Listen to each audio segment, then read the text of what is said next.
Shalom and welcome to another in our series of podcasts from Temple Beth Am, a dynamic center for conservative Judaism in Los Angeles. This is a recording of our weekly Halakha 101 class taught by Rabbi Rebecca Schatz. We're going to actually have a shorter class today because I have a Chevra Kadisha meeting that is not my Chevra Kadisha, so I didn't get to choose the time at 8 p.m. So we're only going to have a 20-minute class, but because it's going to be a little bit shorter, I thought that we would focus specifically on Passover. So we're not going to continue with the Seifim that we were looking at with just kind of the general Kashering, but we're gonna look at some specific to Passover Kashering. And those of you who were in my class earlier last week, you will hear some things that sound very similar. And it's possible that we'll come upon some stuff that is different than the way that we practice today. So you can kind of have your questions ready based on what you know, what you've already learned, how you kosher your home, etc. So this is Orach Chaim 451. This is Siman 451. And just because it's a longer seif, I'm going to only do the English because I can't see both the Hebrew and the English at the same time. So we're going to stick with English for right now, for at least this piece here. So ceramic dishes that have been used for chametz the whole year, even if they were used for oats or other grains, should be wiped well, such that there is no noticeable chametz left, and then it's permitted to keep them until after Passover and use them either for what they were used for before Passover or something else. So it's not telling you that you can use them for Passover. It's just saying that you can use them following Passover, that you don't have to get rid of them. So it's possible that back in the day, what's the word I'm looking for? Utensils were a little bit more disposable than the way that we have pots and pans, etc. today. So I guess that maybe people would get rid of their plates and utensils before Passover and just have new ones and then get new ones afterwards. What this seif is saying is that you can keep them and use them after as long as you clean them so they don't have chametz on them during Passover in your home.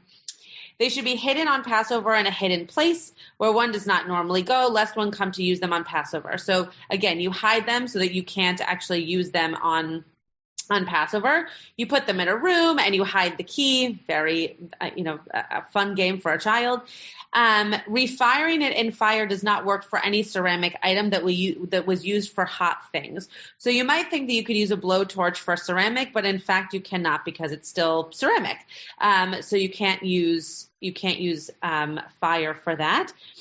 Even if it was not used on the fire and boiling liquid was just poured into it. So the Ramah, Rabbi Moshe Isser List says, there are those who forbid even for the second container, meaning if there are like two containers, one that goes into the other, that even on the outside one, you cannot do this kind of kashering with because probably of the, quote, contamination from the first.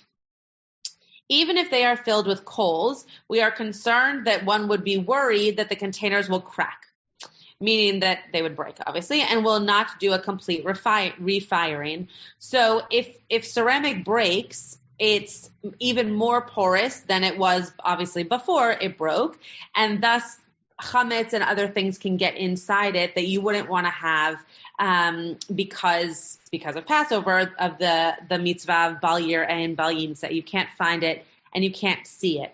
So ceramic is very porous already, and obviously if it cracks, it's now become more porous. If you return the items to the furnace where they make ceramic items, so a kiln, for example, it is permitted. So if it's going to be fixed, right, and it's going to basically become a new item because you've now put it back into the kiln, then it is permitted. Because they are sent into a big fire like this, clearly you won't be concerned that they're going to break. If you're already able to put them in a fire where you feel like they're going to be kind of refurbished, then you're not worried that they're going to break because they're going into a very harsh condition already. But even in the time of the Shulchan Aruch, what the Shulchan Aruch is saying is this isn't true in terms of our ovens. They probably didn't get hot enough. They probably weren't the kinds of ovens that would refinish something by having something put in them. So the Ramah adds, for every object that needs to be made white hot or scalding, which is how we talk about libun, which is the firing of items that do not get put into boiling water, but rather get blowtorched or put into a very hot oven. It's forbidden to use it even if for cold things without koshering it. So you can't even use, this is for Passover, but you can't even use those plates for like a salad because they were used with chametz during the rest of the year. Does that make sense to everybody? Everybody with me thus far? Most of this is pretty self-explanatory. Okay. I'm just going to try to go pretty quickly since we don't have as much time together today. I'm going to actually skip this one because it has nothing to do with anything we use today. Okay, so knives should be scoured in the first vessel, and then they are permitted. So we talked a little bit about knives last time, just in terms of the grooves that they have and the way in which you have to really clean a knife before you can kosher it. And if you really can't clean it, or if you're worried that the handle might have some chametz in it, then just don't use it because you probably aren't going to be able to kosher it if the grooves are deep enough that the chametz has gone inside. The first vessel was where water was boiled on the fire, even if it is not now on the fire, but it's still boiling. So even if your pot was once on a burner and now it's not on that burner, but the water is still boiling, you can use that as your koshering vessel. Before the scouring, they must be cleaned well. That's what I was just talking about, with a whetstone or a millstone to remove all rust before they are koshered. So they have to be very, very, very well cleaned. Again, especially knives because of all the little grooves before you actually kosher them. If there are crevices such that they can't be adequately cleaned, it's not sufficient to scour them. So, right, hagalah is to dunk something in boiling water. So you just can't kosher them. If you can't adequately clean them, then don't kosher them. I always say this about serrated knives that you mostly use for bread during the rest of the year. Just don't kosher them. There's no way that you're going to be able to clean that serrated knife enough that it's going to get rid of the chametz that you use it for the rest of the year. So just don't even bother. Okay, the Ramah says the sheath of the knives cannot be fixed by scouring, and it is forbidden to put the knife in it on Passover. So this is actually quoting the Maharil. But what this is saying is that if you can't kosher the handle, is what we would call it today, or the thing that covers the knife, the sheath of the knife, if you can't put that in boiling water, then you can't use it on Passover at all. Right? Again, this whole premise of if you can't clean it well enough, well, then you can't kosher it at all. Don't most of us of a certain age have separate knives for Passover? Some people, but not everybody. My parents don't because they can kosher all of theirs. So I think that some people do, but not everybody does. Okay. So objects used on the fire, like skewers and gridirons, need to be white hot. So anything used on the fire needs to then be koshered on fire. You can't put something that was used on a grill or a barbecue into boiling water because that's not how you used it. So it's not going to get koshered in the way that it's being used, and therefore it wouldn't be koshered. So you have to kosher in the way that something is used. Libun, this white hot fire, is such that there are sparks on them, meaning if you were to take the skewers out, that you would see that it's still so hot that you can't touch it. The Ramah says, Rabbi Moshe Isserles says, some are lenient if it is hot such that straw burns on it from the outside. So if you were to touch a piece of straw to the skewer and it's singed, then you know that it's been hot enough to kosher. We follow the first opinion for everything that requires libun, but for something that needs scouring, remember dunking in that hot water, but it has cracks or we're stringent to make it white hot, it's sufficient to do lesser libun, which means like putting something in an oven would be a lesser libun than direct fire. So you can do that. You can do that if you know that it's permissible to do with that particular item. So, for example, like a baking sheet, if you don't have a blowtorch, you can put it in a very hot oven, and that's totally fine. I put it in a very hot oven, but then I still wrap it in tin foil when I'm going to use it on Passover, mostly because that's how I would use it, on a random Tuesday night also. So I treat it the same way that I would treat it during the year. But I make sure that I clean it and I make sure that I, put it in a very hot oven before I use it for Passover. Any questions on that? Okay. Moving right along. Okay, we've already done something very similar to that, so I'm going to skip it. So this is just, this is number 6. Yeah, this is number 6 of the same Siman of 451.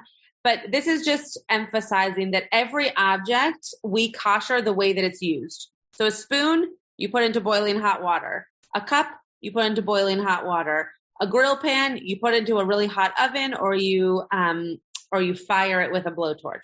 So it says here, therefore, dishes, even if they are sometimes used in a first container on the fire, meaning like if you have a pot and you put stuff in that pot without having a double boiler, for example, then you've used it as a first container.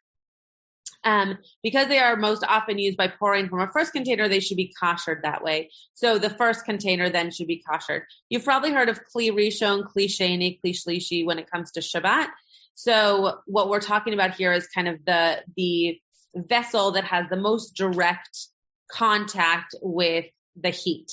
That's the kli rishon, and then the primary vessel, and then the kli sheni might be inside it. Kli shlishi might be inside that. The Ramah says there are some who are stringent to scour them in a first container, meaning like a very big pot, and then you would put that in it. And such is the practice. So that's what we do today, right? We get a very big pot, and then we put boiling water in it, and we put other things inside that. The same is true for everything. Hi, Mike. Where there is a concern that it was used in a first container, like spoons, right? You use a spoon in a bowl. So that would be a first container because you're using the bowl for soup. And so the spoon is going directly into a first vessel, as opposed to like a tea bag, which could go into one cup and then go into a kettle and then into a cup. That would be a second vessel. Annette, did you have a question? Yes. I have some metal bowls and things of that sort, which have never come close to hot water, excepting if we're washing them. Yeah. I mean, they would be something if I'm using greens. Yeah. And would you refresh my memory about the glass dishes that only had like dairy and cold? Would you? Yeah, sure. So glass dishes that are dairy and cold, you can just wash and then put through a clean dishwashing cycle. Okay, so you don't soak it like, I remember years ago that I put it in, I used to put it in a tub full of water that you drained every 24 hours, but you don't have to do that anymore. You just Not wash if it's only been used with cold. So like my water glasses, for example, I just put them through a clean dishwasher cycle because they've only been used for water. So I don't bother koshering those. But for something like a glass dish that is primarily used for cold, but sometimes used for hot, then you would want to kosher that. How would you kosher that? You would kosher it by boiling it, like by putting it in a big pot of water. Okay. And if it doesn't fit in a big pot of water, depending on the type of glass, so like if it's Pyrex, you can probably put it into an oven. But it just depends on how you use it. So like my soup bowls, I'll put into a big pot to kosher, but then the Pyrex kind of casserole dishes that I use, I would put into an oven at a very high heat. Fine.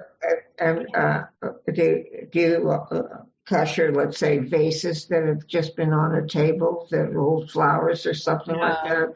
No. I don't even bother to wash those. I mean, I wash them after I use them, but I don't bother to wash them for Passover. I have things. I guess it would be, I have to give it for fire. I have things that are raised that you put, like you would put like a soup. When you're heating soup, yeah. You don't want it to get too hot. So there's something that I have that's raised. over the burner. So that would be by fire? Yes, because if it's used on fire, then it should be koshered by fire. Okay, I'm sorry to take the time. No.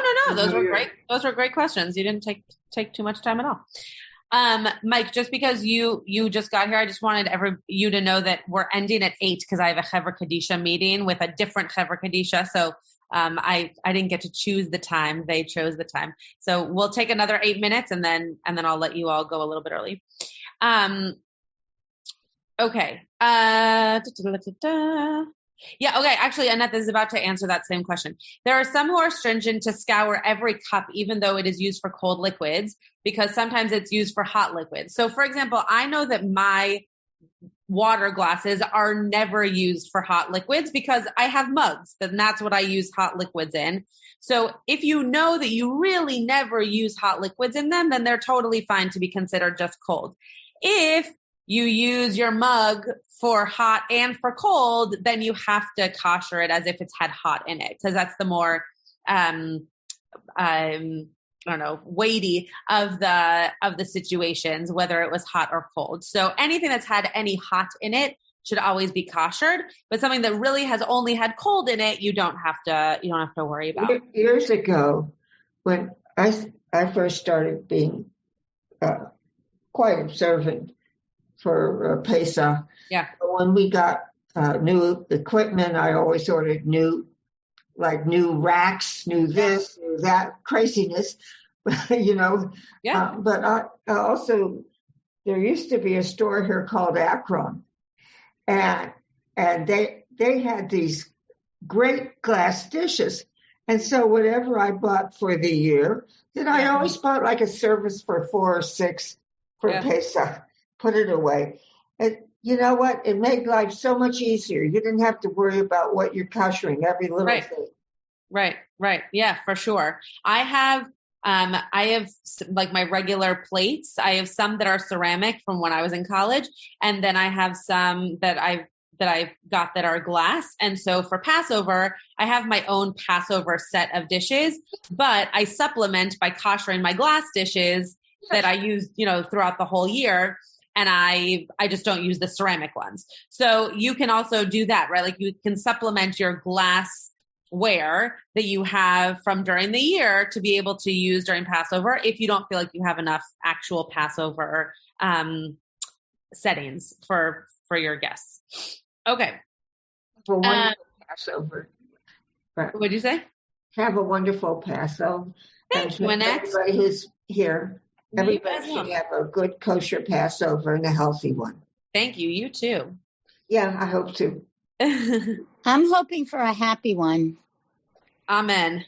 All right. So for big pots that cannot be inserted into a first container, one should put a white hot rock on top of them and pour boiling water from a first container. So what this is saying is that if you have a gigantic pot and it can't fit in any of your other pots, you should make sure to pour hot water all over it as if it's being submerged in boiling hot water. The reason for the rock is to keep it hot. In today's day and age, boiling hot water will stay boiling hot as long as you take it from a kettle and you put it on the thing. So you don't necessarily need that rock unless you want it. But that would be the way to kosher that pot such that you can't dunk it in something. You just have to make sure that the boiling water gets all over it. Okay, let's do one more. Not that one.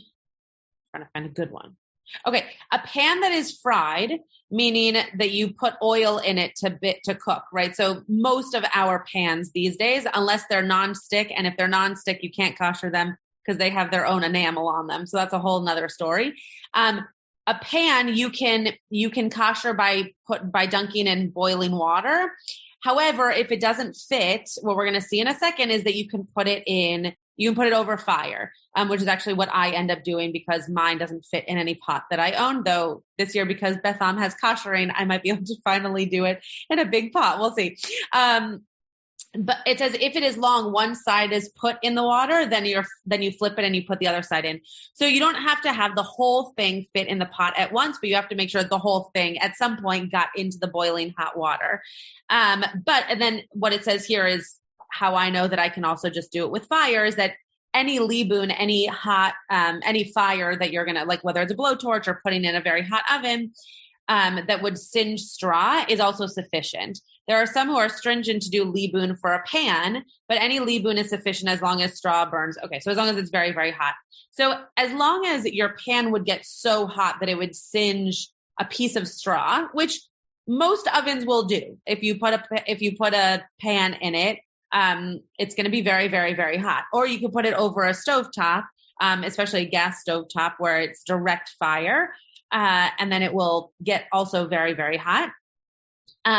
So what the Shulchan Aruch comes down to say is that actually libun is the practice, that you should actually put fire on the pan, because after all, a pan is used on fire. But if you want to dunk it in water, that's sufficient. So for me, some of my pans can't actually go into an oven, and so I just haven't koshered them for Passover in the past.